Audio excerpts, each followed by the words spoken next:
es ¿qué le está pasando al mundo? Bueno, siempre ha habido terremotos, siempre ha habido erupciones volcánicas, siempre ha habido fenómenos de la naturaleza de este tipo, pero nunca se habían conjugado tantos al mismo tiempo. Y una de las evidencias más grandes de que el planeta Tierra se encuentra enfermo, parece que ahorita sí nuestro planeta tiene una bronquitis o una neumonía aguda, son los cambios climatológicos. Cuando ya la primavera no es primavera y en el invierno ya no es invierno, y cuando debe haber calor hay frío, y cuando debe haber frío debe haber calor, nos damos cuenta que los ciclos de la naturaleza nos indican que verdaderamente la ecología del planeta Tierra se encuentra en gravedad. Y la Biblia nos da respuestas muy claras. Es este libro que tengo en mis manos, el primer libro en haber sido impreso en la imprenta de Gutenberg, el primer libro que se tradujo en la historia a más idiomas y a más dialectos que cualquier otro volumen de literatura en las millones de bibliotecas que están alrededor del mundo. El libro que contiene los registros más antiguos de genética, de química, de física, de antropología, de paleontología, de arqueología y de la disciplina académica que tú me quieras mencionar. No existen en los libros sagrados ni el Popo, ni el Tripitaka de Buda, ni los Vedas de los persas, el que tú me quieras mencionar, el Corán del Islam. No existe un libro, ni siquiera que se atreva a comparar los registros históricos, geográficos, etcétera, etcétera, que contiene la Biblia con cualquier otro libro que tú quieras presentarme. Ni tampoco hay ningún líder religioso, ni Mahoma, ni Buda, ni Mahatma Gandhi, ni Zoroastro, que se pueda comparar con la persona de Jesucristo, el Hijo de Dios, que es el tema de la Biblia, del Génesis al Apocalipsis. Estos 66 libros nos mencionan y está escondido en muchos de ellos la persona del Hijo de Dios. La Biblia nos muestra claramente en el Evangelio de Lucas capítulo 21 que Jesucristo anunció que antes de que Él regresara, el mundo iba a tener estas características, precisamente, no solamente climatológicas como lo vamos a ver, sino morales también y geopolíticas. La unión actualmente de Rusia con China, con Irán, con Siria y con Turquía no es una coincidencia. Estas 5 naciones que encontramos ahorita unidas, se profetizó hace 2600 años en Ezequiel capítulo 38, que estas naciones, cuando no existían, ¿y cómo podemos determinar que eran ellas? Por la zona geográfica en la que la Biblia las ubica. Por ejemplo, Rusia ubica la Biblia como el nombre de Magog, porque los magogitas son los que vienen de los godos, de los escitas, y es la región que ocupa exactamente geográficamente las 15 repúblicas en las que se dividió Rusia en 1991.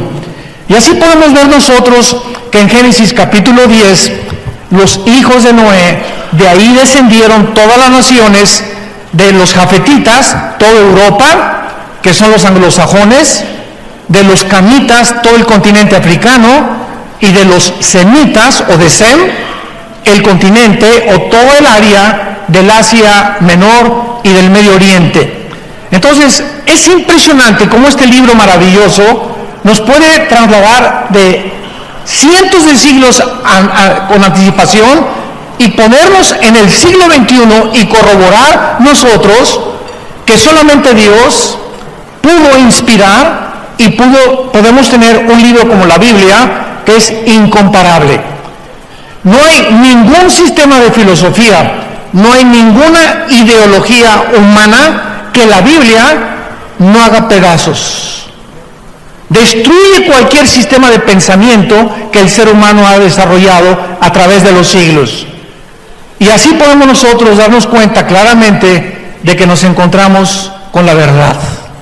La Biblia es el único libro también que describe verdades absolutas, porque todas las demás filosofías y ideologías que tú puedas leer son verdades relativas, inclusive de la misma ciencia.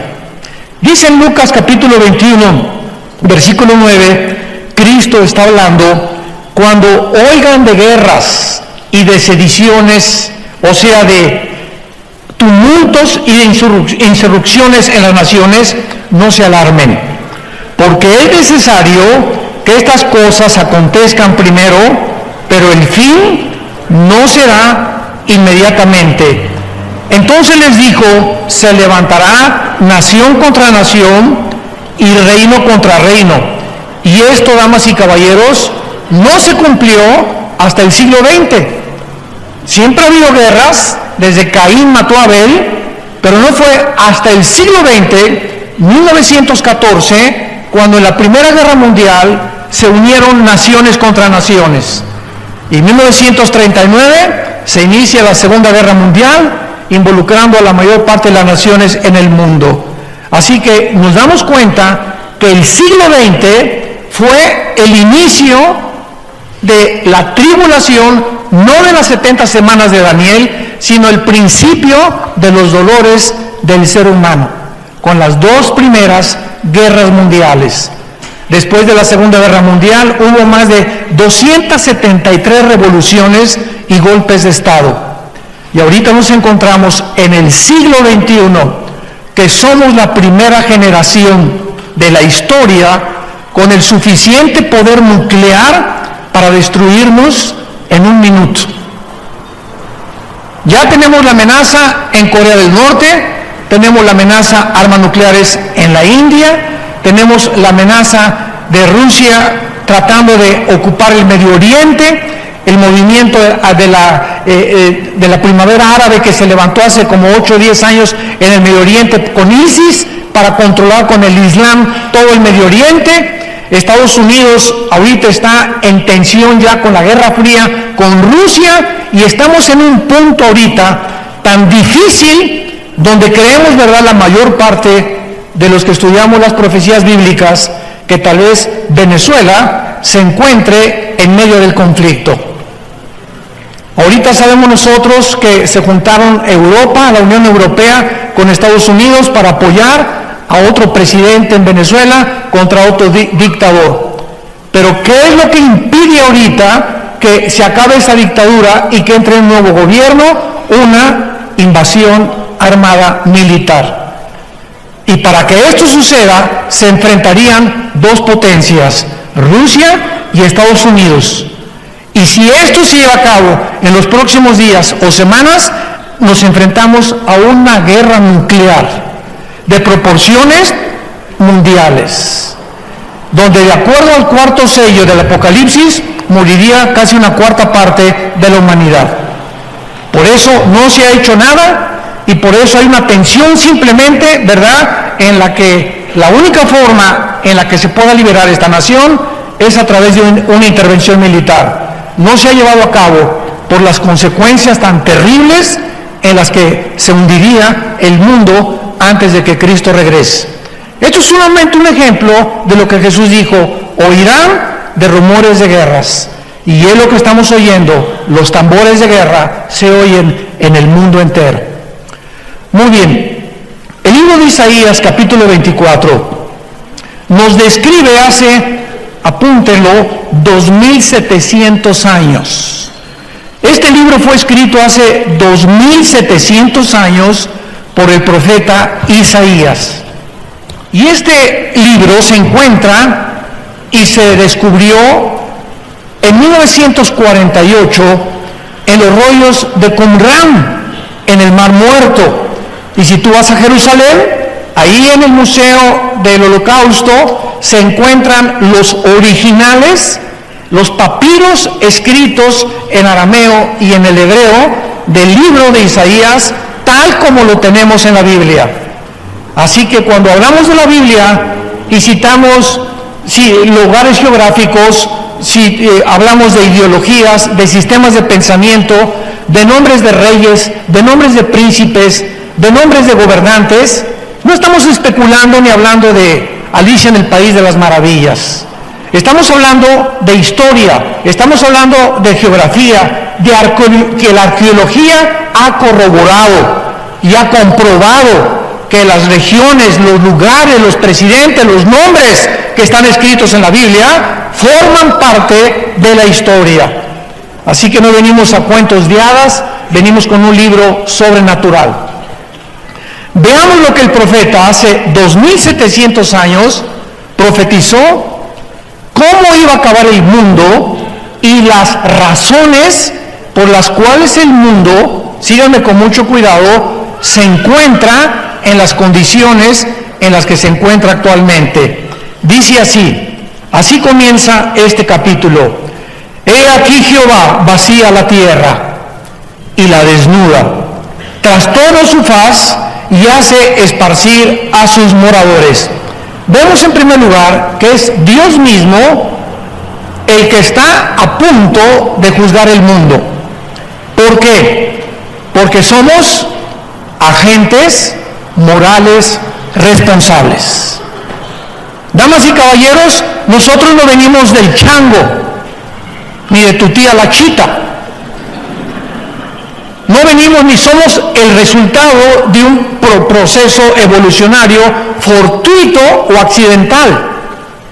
Cuando en 1954 los doctores Watson y el doctor Crick les dan el premio Nobel de Medicina por descubrir el ADN, el ácido desoxirribonucleico, que es el que está impreso en cada una de las billones de células que el cuerpo humano tiene, el 63% de los científicos ateos dejaron el ateísmo, simplemente porque la genética nos demuestra y nos comprueba que es imposible que una especie tenga una mutación hacia otra especie.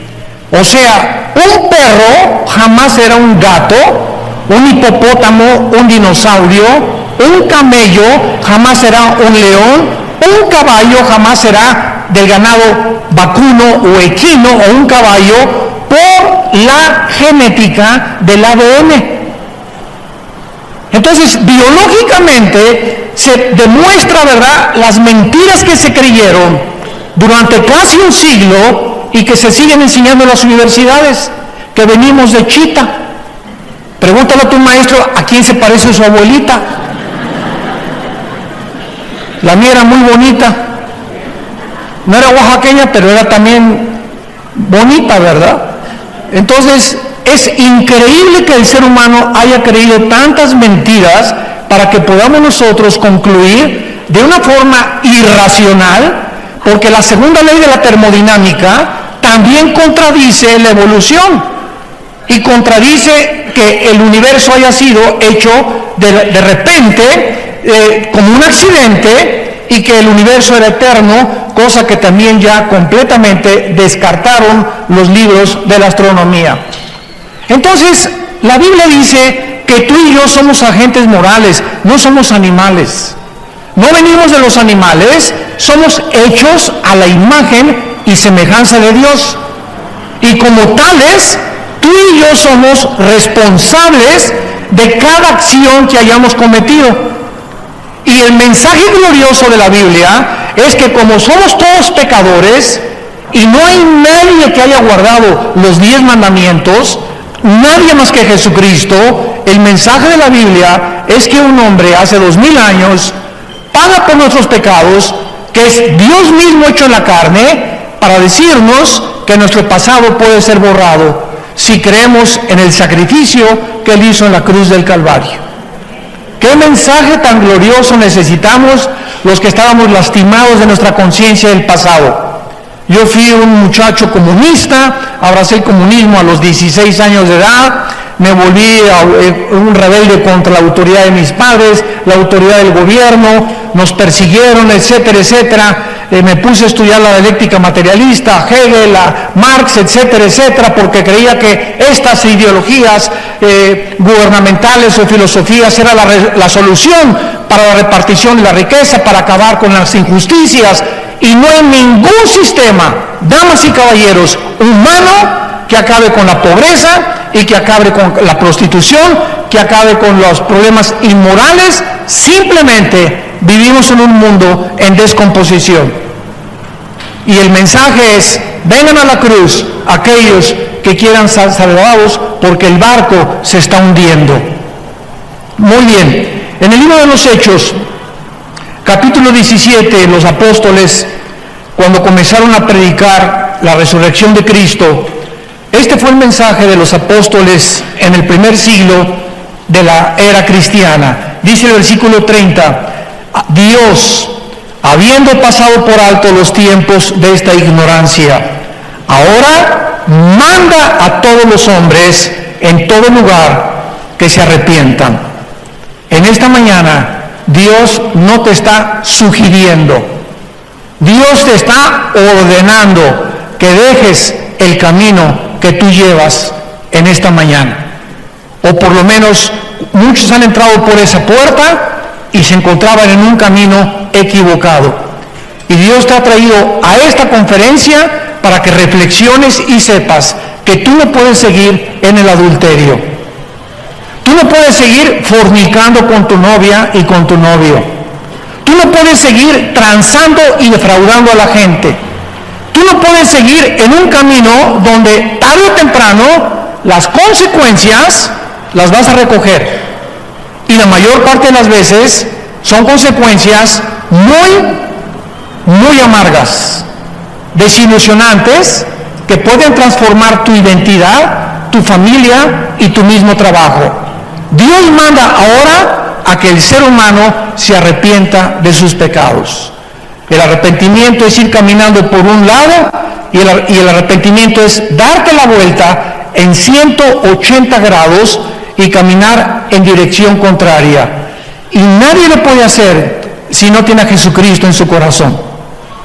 Primero tienes que abrirle tu vida a Jesucristo para que Él te dé el poder de volverte en dirección contraria y te convenza de que realmente hay caminos que parecen derechos, pero su fin es camino de muerte. Esto nos habla claramente, ¿verdad?, de que ahora Dios manda a todo el mundo que se arrepienta, y dice el versículo 31, ¿por qué? Porque Dios ha establecido un día en el cual te juzgará. Dios ha establecido un día en el cual juzgará al mundo con justicia por aquel varón, o sea, por Jesús, a quien designó, dando fe a todos con haberle levantado de los muertos. Regresamos a Isaías 24 y dice el versículo 2, y sucederá, como al pueblo, como al sacerdote, como al siervo, como al amo, como a la criada, como al ama, como al que compra, como al que vende, como al que toma prestado, como al que da logro, así el que lo recibe. En segundo lugar, será un juicio universal. Indígenas, políticos, ricos, clase media, clase social, no va a haber distinción de personas, estarán delante de Dios. Y cada ser humano en el día del juicio va a ser juzgado de acuerdo a la luz que haya recibido acerca del conocimiento de Dios. Muchas veces me han preguntado, oiga, ¿y qué pasará con aquellos que nunca oyeron de Cristo? Es una muy buena pregunta. ¿Y qué pasará, por ejemplo, con los budistas, pues, que nunca hablaron de Cristo ni tuvieron la Biblia? Muy buena pregunta. Y los musulmanes que también nunca han oído de Cristo, y los indígenas, los aztecas, tlaxcaltecas, chichimecas, mixtecos, que nunca oyeron hablar de Cristo ni de la Biblia, ¿cómo los va a juzgar Dios? La Biblia tiene la respuesta en Romanos 2, del 12 en adelante.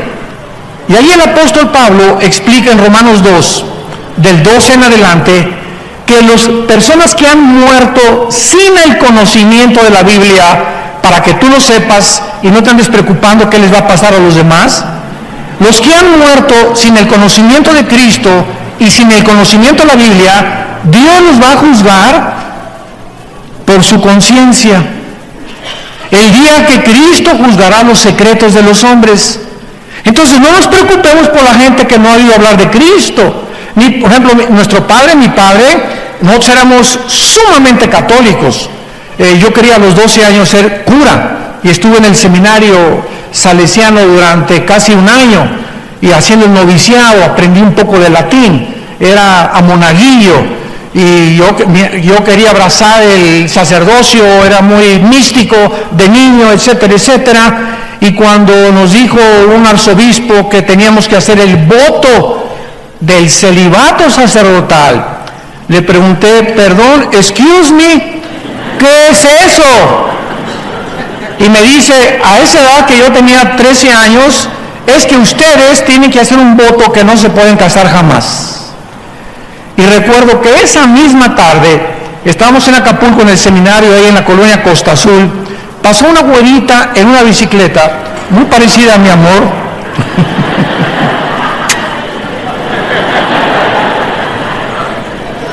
Y soñé con esa güerita. Y al otro día le hablé a mi papá a las 7:30 de la mañana y le dije, papá, yo no puedo seguir aquí. ¿Por qué, mijito? Le dije, porque me gustan las mujeres. Y mi papá estaba feliz, él no quería que yo abrazara esto, aunque era muy católico, pero él no quería, ¿verdad? Pues sabía muy bien, no me quería decir la verdad, me recogió a las 8:15 de la mañana y me decepcioné muchísimo de la religión y por eso me hice ateo. Porque me di cuenta que eran puras mentiras, eran puras tonterías, etcétera, etcétera, y me fui al otro extremo en contra de la religión. Y cuando mi hermano a los 26 años de edad, después de padecer todo lo que padecí por mis ideas comunistas, viene y me dice, te vengo a ofrecer a un hombre que no es una religión, que se llama Jesús, y que no es católico, ni protestante, ni mormón, ni en ninguna religión. Él es el Hijo de Dios. No te vengo a presentar una religión, sino a Jesucristo. Comencé a leer el Evangelio de Juan, y cuando llegué a Juan 14, versículo 6, cuando Jesús dijo, yo soy el camino, la verdad y la vida, no dormí en toda esa noche, porque me acordé de Buda. Antes de morir, Buda dijo, busque la verdad. Nunca dijo que era la verdad. Mahatma Gandhi, un hombre que a través del pacifismo evitó que los ingleses conquistaran la India. Y Zoroastro, y así me fui con todos los líderes. El Che Guevara, tenía una foto del Che Guevara así grandísima en mi cuarto, ¿verdad?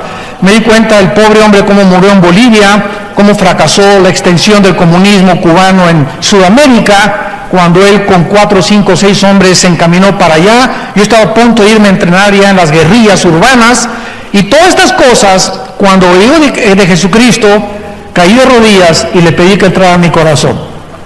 Me encontraba en un estado de existencialismo impresionante, y me di cuenta, ¿verdad?, que yo no podía luchar contra Dios, que si yo amaba la verdad y me quería apasionar por algo, sería con Jesús.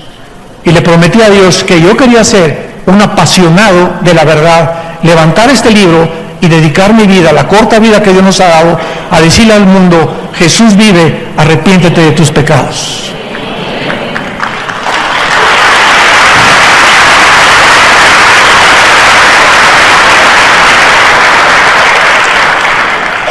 El versículo 4 de Isaías 24 continúa diciendo, se destruyó, cayó la tierra. Recuerden, esto fue escrito hace 2700 años.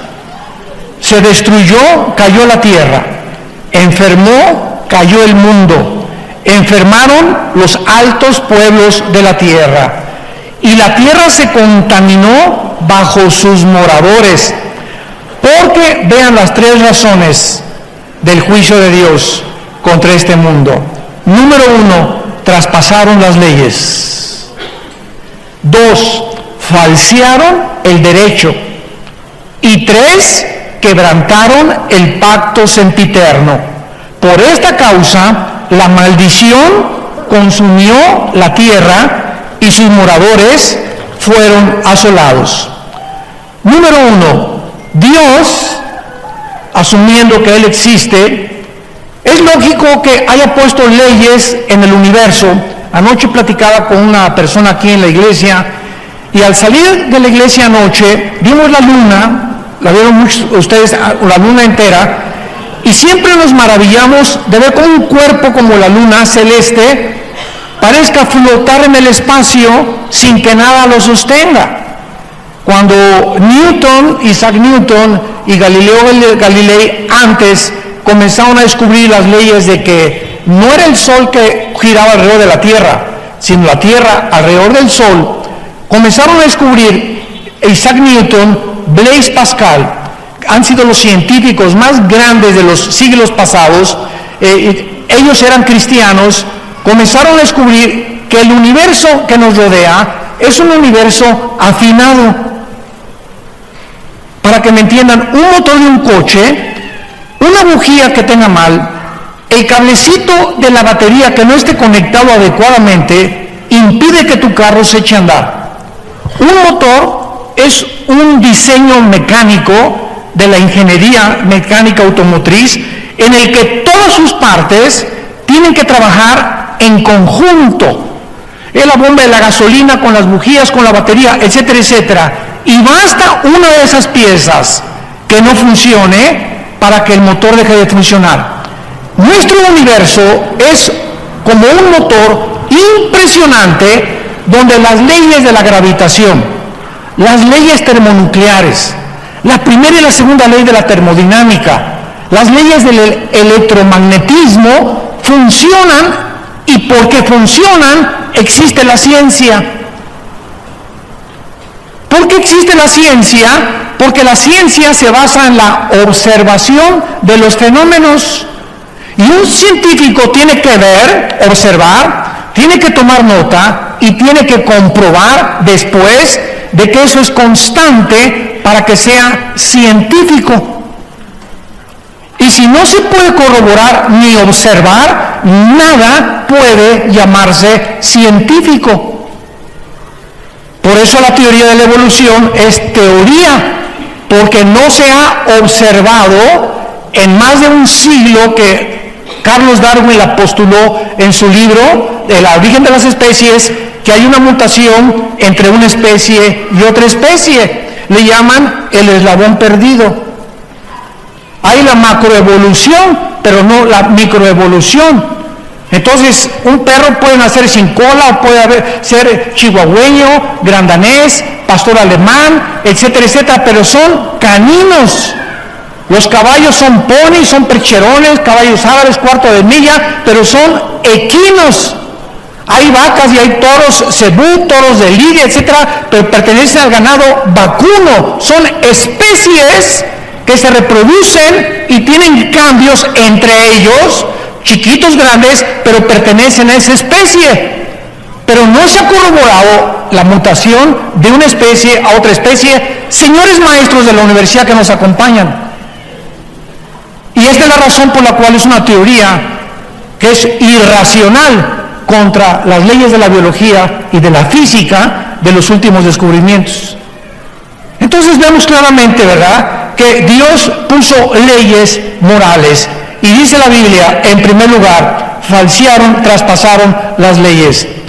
Dios ha puesto una frontera o una barrera moral porque somos agentes morales. Y así como hay leyes cósmicas, la Biblia nos da las leyes de ética, de conducta y de moral de Dios. Y cuando tú traspasas esas leyes que Dios ha puesto para que no nos crucemos al otro lado, ¿cómo se llama? Cuando te pasas en la calle la luz roja. Se llama transgresión. Has transgredido las leyes de tránsito de la ciudad de Oaxaca. Y si te veo la policía, te dan un ticket inmediatamente, porque estás yendo más allá de lo que las leyes te permiten no ir. Entonces Dios ha puesto leyes morales, y una de las leyes es precisamente el matrimonio. Y Dios dice, cuando tú te cases, no traspases las leyes. El sexo se usa nada más dentro del matrimonio. No le hagas caso al sexólogo, ni a la doctora Corazón, ni al psiquiatra, ni al psicólogo que no son cristianos, porque la única autoridad sobre el sexo, cómo debe ser usado, es Dios. Él es el que nos los dio como un derecho como un regalo maravilloso, precioso, lindo, etcétera, etcétera, dentro del matrimonio. Y cuando traspasamos las leyes y comenzamos a usarlo fuera de las formas en las que Dios lo estableció, nos volvemos culpables delante de Dios. La Biblia le llama el pecado de la fornicación. Y dentro de la fornicación es sexo antes de casarte, bestialismo, sexo con animales, dentro del matrimonio, adulterio con una persona que no es tu esposo o tu esposa, hombre con hombre, mujer con mujer, y hay una depravación actualmente en el mundo donde Dios dice: ya estoy hasta acá, basta. Si la humanidad sigue como está ahorita, se van ellos mismos a autodestruir. Hemos falseado el derecho. Pero además de ese derecho, hay derechos civiles. Señores abogados que nos visitan, antes de Atenas y antes de Roma, les quiero comunicar, si no lo sabían, que los atenienses y los romanos no inventaron el derecho. Las leyes y los principios del derecho y de las leyes para gobernarnos civilmente vienen de este libro de la Biblia.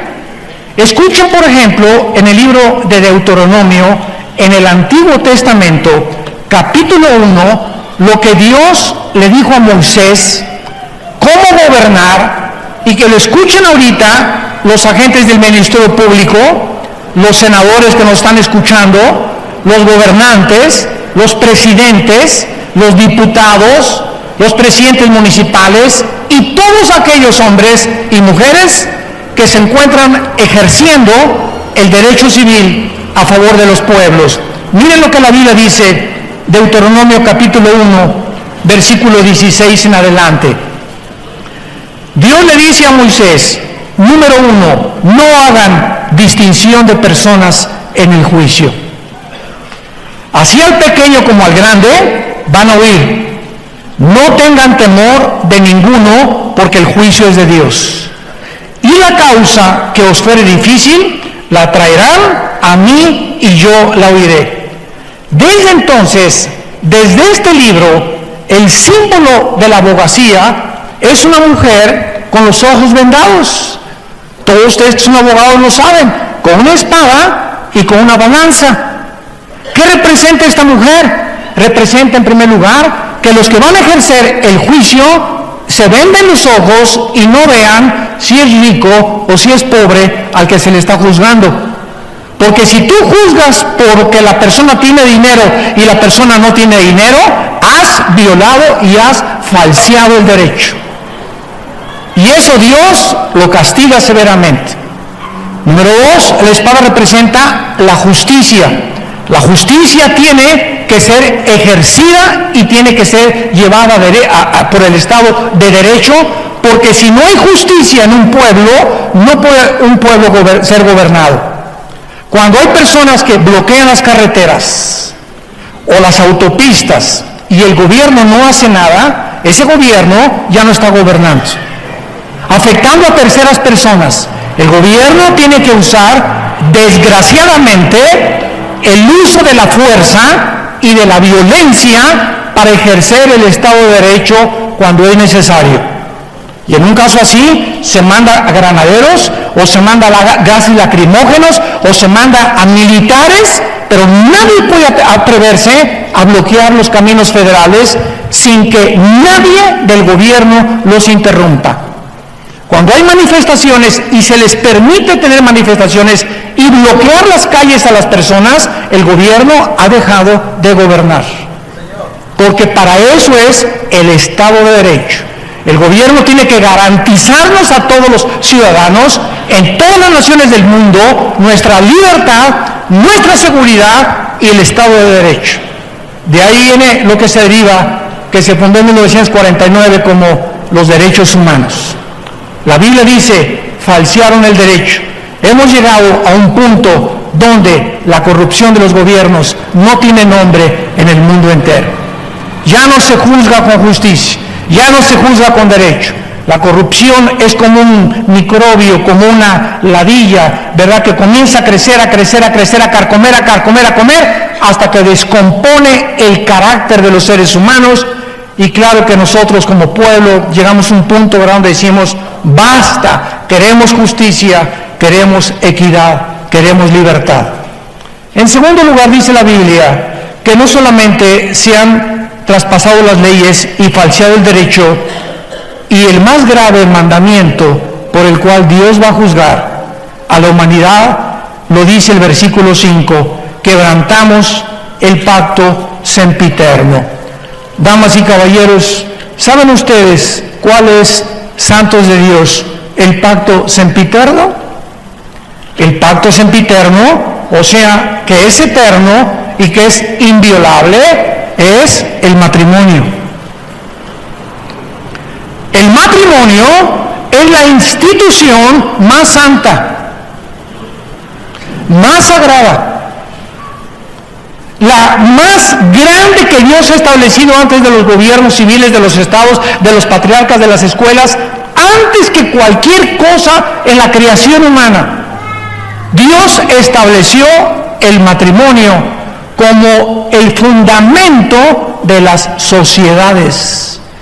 Y cuando los matrimonios que forman las familias, porque un matrimonio es entre un hombre y entre una mujer, varón y hembra, y genéticamente la mujer tiene los cromosomas XX y el hombre tiene nosotros XY. Tú eres varón y yo soy varón porque cuando mi padre y mi madre tuvieron relaciones, el cromosoma Y de mi papá fertilizó el óvulo de mi mamá y nacimos macho camacho. Tú eres mujer porque llevas dos cromosomas que los hombres no llevamos. Vean el libro de Malaquías, capítulo 2. Es el último libro de la Biblia para que no se vayan a Apocalipsis. Dice Malaquías capítulo 2, versículo 13 en adelante. ¿Por qué es tan grave violar? ¿Por qué es tan grave? Más que cualquier otro pecado, el pacto del matrimonio. Veamos por qué. Le dice Dios a los líderes de Israel, esta vez harán cubrir el altar de lágrimas, de llanto y de clamor. No miraré más a la ofrenda para aceptarla con gusto de vuestra mano. Y me dirán, ¿por qué? Noten ustedes, antes de continuar, que los líderes de Israel habían llegado a una insensibilidad en la que ya no estaban conscientes que lo que estaban haciendo era mal. Y cuando una persona a lo bueno le llama malo y a lo malo le llama bueno, en Romanos capítulo 1 el apóstol Pablo le llama que han quebrantado completamente el derecho y se les llama mente reprobada. Dios nos entrega a una mente reprobada si una persona insiste en ser algo que no es. Dios te deja. Yo quiero nada más hacerme rico. Ok, no le hagas caso y entonces vete por el dinero, y el día que tengas tú el dinero que es por el cual estás viviendo, te vas a enfrentar con la maldición que se te va a convertir en maldición el dinero que tú querías tener. Pues yo quiero tener otras amantes porque tengo dinero. Ok, Dios nos da la libertad, tenemos el libre albedrío.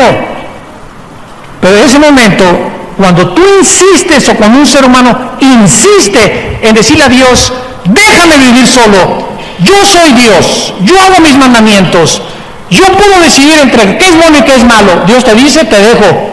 Y es el peor juicio de Dios cuando Dios nos abandona y nos permite hacer cosas que ni los animales pueden hacer.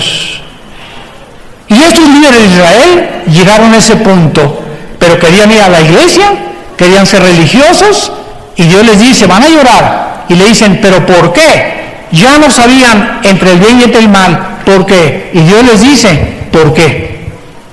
Porque Jehová ha testiguado entre ti y la mujer de tu juventud, contra la cual has sido desleal, siendo ella tu compañera y la mujer de tu pacto.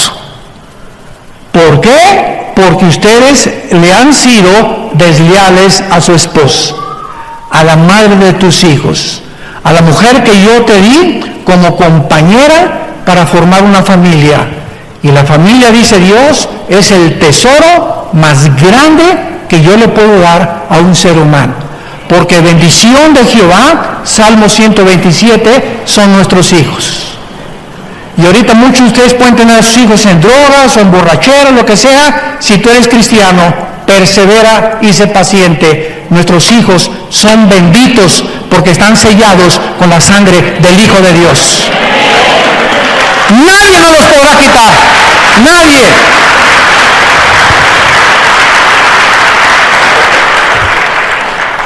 Esto me impresionó tanto hace algunos años que me puse a investigar la etimología o el significado de la palabra que se usa aquí, desleal, que es la palabra o el adjetivo que usa Dios contra los hebreos. Y a los que les interese la palabra hebrea, bagad, con B de bueno, G, baj, H-A y D de David al final, bagad. Escuchen lo que significa en el hebreo ser desleal: actuar encubiertamente, ser hipócrita, fraudulentamente, secretamente, tapar algo, engañar a tu pareja. Es cuando tú volteas a tu esposa y le dices, te amo. Y tú sabes que, mira, aquí está tu te amo. Los cuernos los traes ahí escondidos atrás. Estás actuando deslealmente, hipócritamente, porque tienes un amante. Porque tienes un amante hombre o una amante mujer. Y eso Dios lo ve. Delante de Jehová están los caminos del hombre, Proverbios capítulo 6, y Él te hará pagar todas tus veredas. Tus pecados, dice la Biblia, te alcanzarán tarde o temprano. Y el problema es que estos pecados siempre nos alcanzan en el área de la psique, de la mente. El pecado distorsiona la visión de Dios. El pecado bloquea al Espíritu Santo. El pecado nos impide, nos perdemos la brújula, perdemos el rumbo, hasta que llegamos al punto que creemos que estamos bien. Y ese es el último punto donde lo que tú haces crees que está bien. Una canita al aire, dicen muchos. Ay, pues todo el mundo lo hace. Te comienzas a desensibilizar y actuar de una manera completamente irracional. Y siempre sabemos que cuando confesamos nuestros pecados, Dios es fiel y justo para perdonarnos y limpiarnos de toda maldad, porque la sangre de Cristo nos limpia de todos nuestros pecados. Y finalmente, vean ustedes la terminación de este capítulo tan tremendo, en que va a acabar el mundo, porque hace unos años le pregunté yo a Dios, ¿a dónde tiene que llegar el mundo para que sea el colmo como Sodoma y Gomorra? Sodoma y Gomorra y las ciudades vecinas, Génesis capítulo 19, llegaron a un punto donde dice que desde los más pequeños hasta los de la tercera edad practicaban la homosexualidad. Y esto Dios tenía que destruirlo para la preservación y la continuidad de las sociedades. Es el principio de un jitomate podrido con 99 jitomates podridos, que tienes que sacarlo podrido para que los demás puedan comerse o ser comestibles. Entonces, cuando Dios ve que en una sociedad hay demasiada infección, es un acto de misericordia que Dios haya destruido a Sodoma y Gomorra con fuego y con azufre. Entonces yo le pregunté a Dios, ¿será que el mundo tiene que llegar otra vez a este punto de ebullición donde, como en un hoy express, estamos ya a punto de reventar las sociedades del mundo y el basurero en que estamos viviendo? Y dice finalmente la Biblia en el versículo 19 del capítulo 24 de Isaías, será quebrantada la tierra, enteramente desmenuzada, será conmovida, temblará como un ebrio la tierra, removida como una choza, se agravará sobre ella su pecado y caerá, y nunca más se levantará. En aquel día Dios castigará al ejército de los cielos en lo alto y a los reyes de la tierra sobre la tierra. serán amontonados como se amontonan los encarcelados, y en prisión quedarán encerrados y serán castigados después de muchos días. La luna se avergonzará y el sol se confundirá, cuando Jehová de los ejércitos reine en el monte de Sión y en Jerusalén, y delante todos nosotros que hemos sido cambiados por el poder de Dios mediante la cruz, estamos esperando nuevos cielos y nueva tierra. Todo esto va a desaparecer.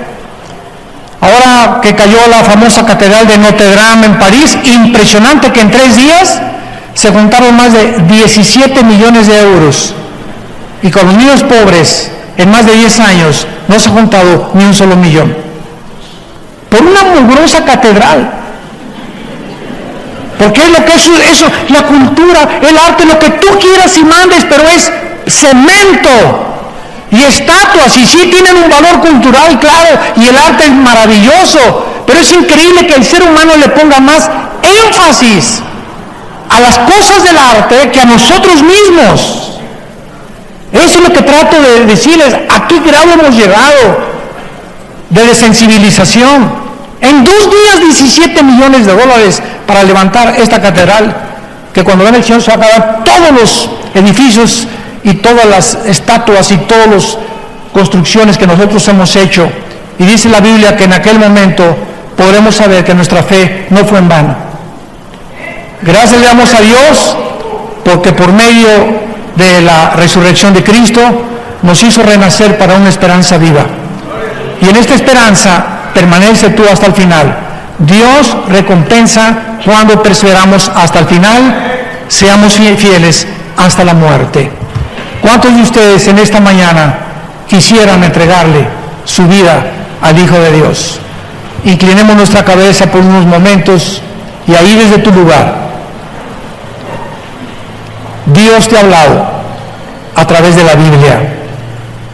Dios te ama, porque de tal manera te ama Dios, que la única manera y la más dramática manera en que nos demostró su amor es muriendo en nuestro lugar, pagando el santo por los injustos, el inocente por los culpables. Esto se llama en la Biblia gracia, algo inmerecido, algo que es indigno de nosotros y que nadie podía ganarse, ni por buenas obras, ni por sacrificios. Es el mensaje glorioso de la cruz. ¿Qué nos pide Dios? Arrepentirnos de nuestros pecados. Que en este momento que escuchas este mensaje reconozcas que estás mal, que estás enfermo, enferma, moral y espiritualmente, y que no puedes seguir más en este camino, y que Él está dispuesto en este momento a entrar en tu vida, llenar tu corazón con el Espíritu Santo y darte el poder que nos ha dado a millones de personas en el mundo para que la corta vida que tenemos la dediquemos a Él, vivamos para Él y podamos hacer su voluntad. Lo único que tienes que decirle es estas palabras: Señor mío y Dios mío, te pido perdón por mi vida. He pecado contra ti. Creo que en esa cruz tu Hijo pagó con su sangre algo que yo nunca hubiera podido pagar, jamás, ni con ninguna religión, ni con buenas obras, ni con sacrificios.